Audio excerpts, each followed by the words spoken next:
Kisah ini dimulai ketika aku dan karyawan lainnya mendadak disuruh lembur oleh bos toko untuk kain-kain yang baru masuk ke toko. Kain itu baru masuk ke toko kami dari distributor. Kami pun masing-masing sibuk mengukur puluhan rol kain. Hingga tak terasa, waktu pun sudah menunjukkan jam 12 malam. Udah jam 12 nih, gila. Sepi juga ya, ucapku kepada temanku yang lain. Di sela-sela pekerjaan kami tidak ada yang aneh, selain sekeliling toko kami yang gelap dan sangat menyeramkan. Karena masing-masing toko memang sudah mematikan lampunya dari sore. Tiba-tiba dua temanku mengajakku mengantarnya ke toilet yang letaknya di paling ujung bangunan ini. Awalnya aku tidak mau, tapi karena didesak terus oleh teman-temanku, aku pun terpaksa. Lagian pekerjaan juga sudah mau beres, jadi kami selesaikan kerjaan kami. Lalu kami pun pulang. Setelah selesai membereskan toko, kami pun pergi ke toilet yang letaknya agak jauh itu. Ada yang sedikit janggal di sana. Kondisi tempat perbelanjaan ini selain gelap, ternyata jika malam hari nampak seperti labirin. Entah kenapa saat itu kami merasa kesulitan untuk mencapai toilet. Seperti hanya berputar-putar saja di toko. Tapi pada akhirnya toilet pun kami temukan. Sesampainya di toilet, rasa sepi pun mendadak hilang. Ketika itu ada seorang wanita yang terlihat sedang mencuci muka di wastafel. Kelihatannya wanita itu seperti karyawati toko lain yang juga sedang kebagian jatah lembur. Aku spontan bertanya, "Hei, lembur juga?" Dia hanya mengangguk. Beberapa saat kemudian, kedua temanku selesai dari toiletnya.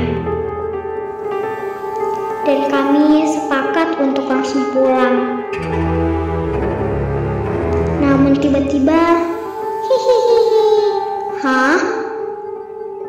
Wanita di depan wastafel itu mendadak nangis.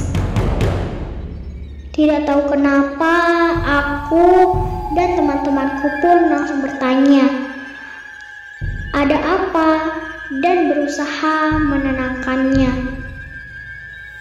Sampai akhirnya kami pun mengajak dia pulang dan turun ke bawah. Ya udah teh, bareng aja yuk, turun ke bawah sama kita-kita. Jangan takut, ucapku. Akhirnya wanita itu pun ikut dengan kami. Karena AC sudah dimatikan, keadaan pusat perbelanjaan ini pun menjadi panas. Namun panasnya kali ini berbeda. Waduh, gerah banget nih. Kita lewat parkiran aja yuk pulangnya, biar bisa kena angin segar gitu. Gerah di dalam, ajakku pada temanku. Kami pun menuju parkiran mobil yang berada di lantai 4 dan berjalan menyusuri menuju ke bawah.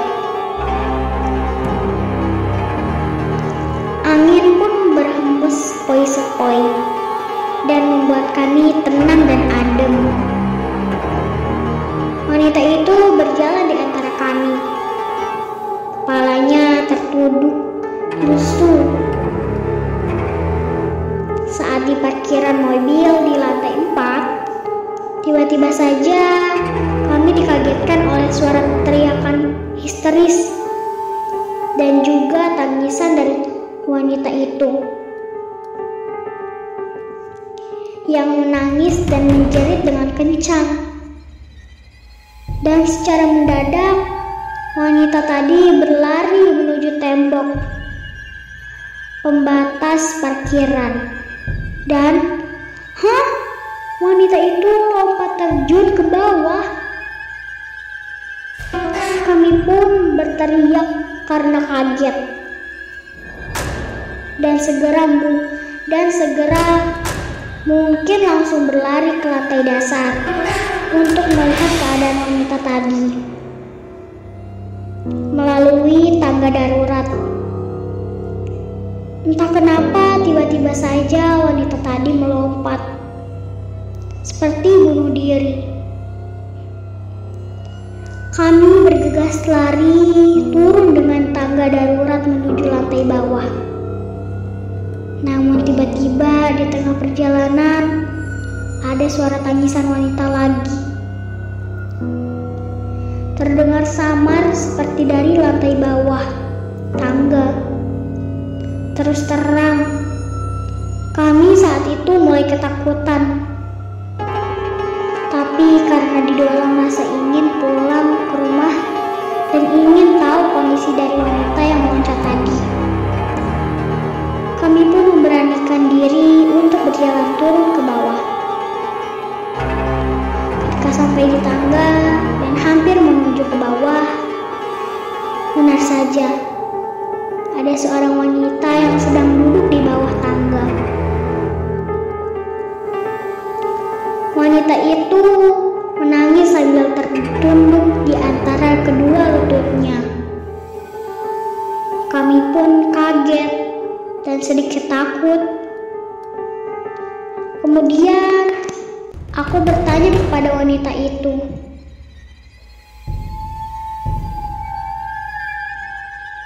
"Teteh, kenapa?"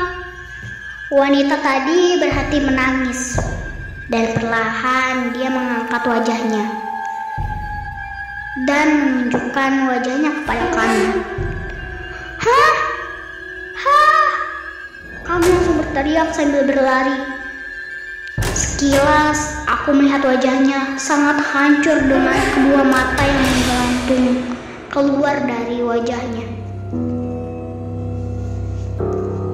Kami lari sekuat tenaga, berusaha keluar dari pusat perbelanjaan ini secepat mungkin.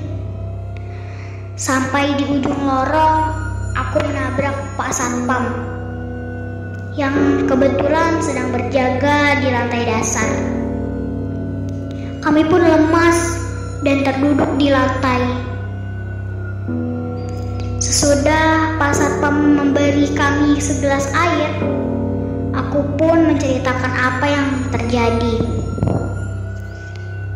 Dan menurut Pak Satpam itu, memang kalau lewat dari jam 9 malam, sudah tidak ada yang berani lagi berpatroli sampai ke lantai 5 gedung ini.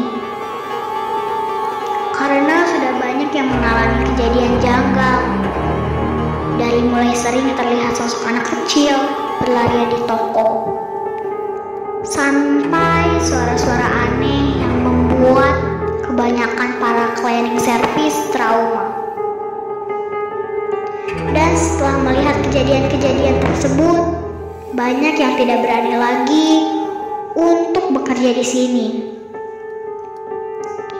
Pak Satpam itu pun berkata, kalau 3 tahun yang lalu ada seorang wanita yang bunuh diri dengan melompat dari atas gedung. Tepat seperti apa yang aku ceritakan tadi. Keesokan harinya aku jatuh sakit. Dan tak lama kemudian aku putuskan untuk resign dari tempat kerjaku itu.